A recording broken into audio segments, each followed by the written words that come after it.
All India I league অনূর্ধ্ব 15তে ইস্টবেঙ্গল দলের হয়ে খেলছে আরামবাগের এসএস ফুটবল একাডেমির প্রতিভাবান ফুটবলার সুরজিৎ মান্ডি। মাত্র 14 বছর বয়সে এই ফুটবলার ইতিমধ্যেই নিজের প্রতিভার কারণে সকলের কাছে পরিচিত হয়ে উঠেছে। গুরুত্বপূর্ণ ম্যাচে গোল করে নিজের দলকে সাফল্য এনে দিচ্ছে। গোঘাটের দাহিয়াকান্দা গ্রামের বাসিন্দা সুরজিৎ মান্ডি গত 2.5 বছর ধরেই এসএস ফুটবল একাডেমির সাথে যুক্ত রয়েছে। একাডেমির বিভিন্ন কোচ তাকে বিভিন্নভাবে সহযোগিতা করেছেন। কোচেদের পর্যবেক্ষণে এর আগে অনূর্ধ্ব 14তে জেলা লেভেল স্কুলের হয়ে প্রতিযোগিতায় অংশগ্রহণ করে নিজের ছাপ রেখেছিল সুরজিৎ। এবার ইস্টবেঙ্গল দলের হয়ে অনূর্ধ্ব 15তে সর্বভারতীয় লেভেলে খেলবে এসএস ফুটবল একাডেমির ফুটবলার সুরজিৎ মান্ডি।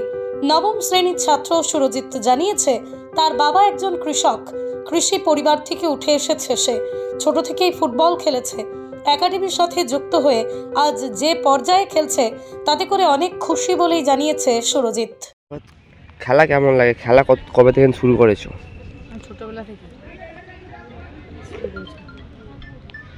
এখন কেমন লাগছে? আজকে চান্স পেয়ে কেমন লাগছে? চান্স যে খেলা 2টো গোল করেছো সেই জায়গায় কেমন লাগছে? ভালো লাগছে। স্যাররা কেমন খেলা শেখায়? কোথা থেকে আসছো তুমি? দয়াকাঁদা। বাবা কি করে? বাবা চাষবাস করে। কোন ক্লাসে পড়ছো? 9 ক্লাস 9-এ। নাম সুরজিৎ মান্ডি। প্রতিদিন এখানে কি প্র্যাকটিস করতে আসো? হ্যাঁ। আজকে যে এই সাফল্য যে কলকাতার টিমে চান্স পেয়েছো সেই জায়গাটাই কেমন লাগছে? এসএস ফুটবল একাডেমির কোচ অভিজিৎ সূত্রধর বলেন, সুরজিৎ খুব ভালো ফুটবল খেলে। সঠিকভাবে গাইড করলে এবং নিজেকে যদি ঠিকভাবে ধরে রাখতে পারে তাহলে আগামী দিনে আরো বড় জায়গায় খেলবে সুরজিৎ। খুব ভালো ব্যাপার, খুব ভালো খবর। এমনিও ডিস্ট্রিক্ট টিমেও ছিল, যে টিমটা ডিস্ট্রিক্ট আন্ডার 13 চ্যাম্পিয়ন হয়েছে ওই ছিল, ওই গোল ফোল করেছিল। ইস্ট বেঙ্গল টিমেও চান্স পেয়েছে, ও আছে ওই টিমে খেলছে। সব ম্যাচই খেলেছে, ম্যাচে 2টো গোলও করেছে। আমাদের অ্যাসেস ক্যাম্পের অ্যাসেস ফুটবল একাডেমি থেকেও গেছে। ও আরও বড় জায়গায় ফুটবল খেলবে যদি ঠিকঠাক নিজেকে ধরে রাখে, ঠিকঠাক বাড়ির লোক একটু গাইড করে, ও অনেক বড় ফুটবলার হবে। দাদা এইখানে মাঠে তো প্র্যাকটিস করান আপনারা প্রতিদিনই, তো সেই জায়গায় কেমন খেলা দেখতেন? ভালো। এখানে আমাদের একটা 2009-10-এর ব্যাচ আছে, 18 থেকে 22টা ছেলে আছে। ছেলেগুলো যদি কন্টিনিউ এখানে থাকে, আশা করছি এখান থেকে 5 থেকে 7টা ছেলে ইন্ডিয়া খেলবে। এই লেভেলের ফুটবলার আছে। সিনিয়র ব্যাচটাও আছে, আমাদের সিনিয়র ব্যাচের প্রায় 35টা ছেলে রয়েছে। মূলত 9-10-এর 8 এরকম একটা ব্যাচ রয়েছে। এই ব্যাচের ছেলেগুলো যদি থাকে এখানে, ঠিকঠাক বাড়ির লোক গাইড করে, 5 থেকে 7টা ছেলে ইন্ডিয়া ফুটবল খেলবে, একদম নিশ্চিত খেলবে। এসএস ফুটবল একাডেমির সম্পাদক রাজীব চক্রবর্তী বলেন, সুরজিৎ খুবই দরিদ্র পরিবারের ছেলে। ফুটবল খেলার কোনো সরঞ্জাম ছিল না তার। প্রথম যখন আমাদের ক্যাম্পে আসে তখন সে খালি পায়ে প্র্যাকটিসে নামে। তখন থেকেই আমরা তার স্কিল সম্বন্ধে বুঝতে পারি। পরে ক্যাম্পের অনেকেই সুরজিতের পাশে দাঁড়িয়েছেন। আমাদের মূল লক্ষ্য হলো এসএস ফুটবল একাডেমি থেকে ভালো ভালো ফুটবলার তৈরি করে কলকাতার বুকে পাঠানো। ইতিমধ্যে অনেকেই ভালো জায়গায় ফুটবল খেলছে। সুরজিৎ যে লেভেলে উঠেছে আমরা সকলেই খুশি। বিষয়টা হচ্ছে আনন্দের বিষয় খুবই। একই সঙ্গে আমাদের এই ক্যাম্পটা এসএস ফুটবল একাডেমির এর মূল যিনি মানে যার মাথায় প্রথম এসেছিল রামকৃষ্ণ ব্যানার্জি, রামকৃষ্ণ দা আমাদের সংস্থার প্রেসিডেন্ট এবং প্রধান আমাদের অনুপ্রেরণা পৃষ্ঠপোষক যাই বলেন। সঙ্গে আমি আছি সম্পাদক হিসেবে। আমাদের কোচেরা আছে, অভিজিৎ সূত্রধর আছে, বুদ্ধদেব দাস, আমাদের আকাশ মালিক আছে, প্রাক্তন প্লেয়ার এবং এরা আছে আমাদের শুভানুধ্যায়ী হিসেবে। তো আমাদের এই ক্যাম্পের মূল লক্ষ্যই কিন্তু কলকাতা মাঠে ছেলেদেরকে পাঠানো। যে আরামবাগ সাব ডিভিশন এবং সন্নিহিত এলাকা তথাকথিত পেছিয়ে পড়া এলাকা, যার সঙ্গে কলকাতার যোগাযোগ নেই। এটা আমরা 10 বছরের ওপর ক্যাম্পটা চলছে, 15 সালের জানুয়ারি মাস থেকে। একটার পর একটা প্লেয়ার আমরা পাঠিয়ে দেওয়ার চেষ্টা করছি এবং যাচ্ছে, ভালো ভালো জায়গায় খেলছে। সাম্প্রতিক গেছে এবং এই এত দেখছেন এদের মধ্যে অনেকেই ট্যালেন্টেড, এরাও কলকাতা মাঠ যাচ্ছে। তো ইস্টবেঙ্গল অনূর্ধ্ব 15 দলের হয়ে খেলছে এবং আই লিগে মোহনবাগান এবং ইস্টবেঙ্গল যে আমাদের পূর্বাঞ্চল থেকে কোয়ালিফাই করেছে সর্বভারতীয় লেভেলের জন্য। এপ্রিল মাস থেকে সর্বভারতীয় লেভেলে খেলা হবে। তো আমরা তো শুভেচ্ছা ওর জন্য আছে, কিন্তু নিজেকে ধরে রাখতে হবে। এই সবে শুরু করেছে জার্নিটা।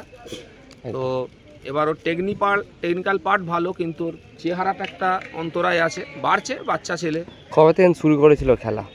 ও আমাদের এখানে এসছে 2.5 বছর আগে। এই যে প্রথমে বললাম, ও প্রথম আমাদের যে বাচ্চাদের ট্রায়াল দেখেছিলাম, ওর কিডসও ছিল না, অত্যন্ত গরিব পরিবারের ছেলে, ম্যাক্সিমামই তাই, ফুটবল তারাই খেলে। ও গোঘাটে দয়াকাঁদা গ্রামের বাসিন্দা এবং ও গোঘাট হাই স্কুলের ছাত্র আর কি। তো খালি পায়ে ওকে প্রথম ট্রায়ালে নামতে দিইনি, কোচেরাও নামতে দেয়নি। তারপরে কান্নাকাটি করছে দেখো দাদাকে সঙ্গে নিয়ে এসেছিল, তোকে খালি পায়ে নামতে দিই, এবং তখন বুঝতে পারি ওর ট্যালেন্ট আছে, বা কোচেরাও বলে। তো আমাদের ক্যাম্পেরই শুভনুদ্দায়ী আছে, সুরজিৎ সূত্রধর, বা আরও অনেকে আছে যেরকম আছে, দেবাশিস দে আছে। এই দুজন মিলে এর কিটস কিনে দেওয়ার ব্যবস্থা করে, আমরাও কিনে দিই ক্যাম্প থেকে।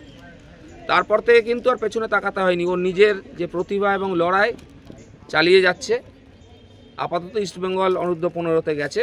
এর পেছনে, এদের তৈরি করার পেছনে মূল আমাদের অভিজিৎ সূত্রধর যে আমাদের কোচ দীর্ঘদিন আছে, আকাশ মালিক ও আমাদের সিনিয়র টিমের প্লেয়ার প্লাস অন্যতম কোচ, এবং বুদ্ধদেব দাস, ও চাকরি করে, সময় পেলে এসে প্র্যাকটিস করায়, যুক্ত আছে। আর কমল বিশ্বাস হচ্ছে ব্যান্ডেলে বাড়ি, উনি ইস্টবেঙ্গল আন্ডার-15-এর কোচ, প্রাক্তন খেলোয়াড়, এবং অনূর্ধ্ব 16 বাংলা দলেরও কোচ ছিল, যেটা চ্যাম্পিয়ন হয়ে এলো BCI। কমল ওকে নিয়ে গেছে, নিয়ে যাওয়াটা ব্যাপার না, ওর ট্যালেন্ট আছে বলেও নিজেকে এস্টাবলিশ করতে পেরেছে আপাতত আর কি। কিন্তু এটা কিছুই না, এটা যা শুরু হয়েছে, এটা কিছুই না, অনেক দূর যেতে হবে। সেই জন্য ওকে প্র্যাকটিস করতে হবে, আমাদের কথা শুনতে হবে, কোচেদের কথা শুনতে হবে। আপনার স্নেহের সন্তানের শিক্ষা নিয়ে কি আপনি চিন্তিত রয়েছেন? কোন স্কুলে ভর্তি করাবেন তাকে তা ঠিক করতে পারছেন না? তাহলে আর দেরি কেন? আজই আসুন সারদা বিদ্যাপীঠে। ICSE, ISC সিলেবাস অনুসারে আন্তর্জাতিক মানের সম্পূর্ণ ইংলিশ মিডিয়াম স্কুল হলো Sarada Vidyapith. Smart class, play zone, play house, পর্যাপ্ত কম্পিউটার, পরিশ্রুত পানীয় জল, সিসি ক্যামেরা, সুবিশাল campus, library, convent educated teaching staff ছাড়াও একাধিক সুযোগ সুবিধা রয়েছে সারদা বিদ্যাপীঠে। প্লে গ্রুপ থেকে দ্বাদশ শ্রেণী পর্যন্ত পাঠ্যক্রম রয়েছে এই প্রতিষ্ঠানে। ঠিকানা বসন্তপুর, আরামবাগ, হুগলি। বিস্তারিত জানতে যোগাযোগ করুন 7063851550 অথবা যোগাযোগ করুন 6295202439 এই নম্বরে।